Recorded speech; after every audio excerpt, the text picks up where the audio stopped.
কখনো কল চাপার শব্দ হয় কিংবা ভেসে আসে কান্নার শব্দ। মাগুরা শহর এলাকার শত বছরের এই বাড়িটির এক অংশ প্রায় ৩০ বছর ধরে কেউ থাকতে পারে না অস্বাভাবিক ঘটনার জন্য। যে কারণে শহরের ভেতরে বাড়ি হলেও পরিত্যক্ত হয়ে গেছে এই বাড়িটির দোতলার একাংশ। আর এভাবেই চলছে বছরের পর বছর।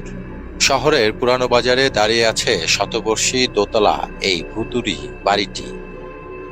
শহরের ব্যস্ত রাস্তা থেকে মাত্র কয়েক ধাপ দূরে এই বাড়ির পূব দিকের ৭টি ঘর গত ৩০ বছর ধরে পরিত্যক্ত হয়ে আছে।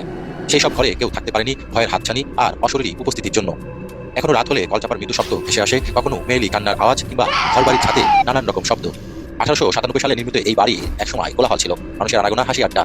মাগুরা শহরের প্রাণকেন্দ্র হলেও বাড়িটির পূব দিকের ঘরগুলোকে সবাই এড়িয়ে চলে।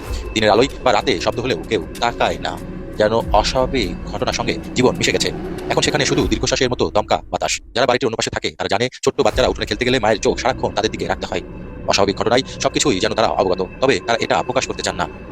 নিজেদের ক্ষতির শঙ্কায় নাকি তারা এটি এভাবেই রেখে দিয়েছে বহুকাল। অনেকে মনে করেন এখানে জিন বসবাস করে। যদি এখানে অশরীরী জিন কতগুলো আছে তা জানা নেই, তবে শ্রীপুরের এক ব্যক্তি জানিয়েছে এখানে ১১ জন জিন বসবাস করে। তবে অস্বাভাবিক ঘটনায় স্থানীয় বসবাসকারীদের কোনো ক্ষতি করবে না বলে তিনি জানিয়ে গেছেন এক যুগ আগে।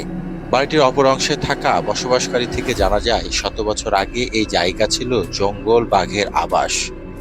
তখন জঙ্গল কেটে বাড়ি তৈরি করা হয়েছিল। সেই থেকে শুরু হয় অজানা উপস্থিতি, রাতের দীর্ঘশ্বাস, ভেসে আসা কান্না আর অচেনা ছায়ার চলাফেরা।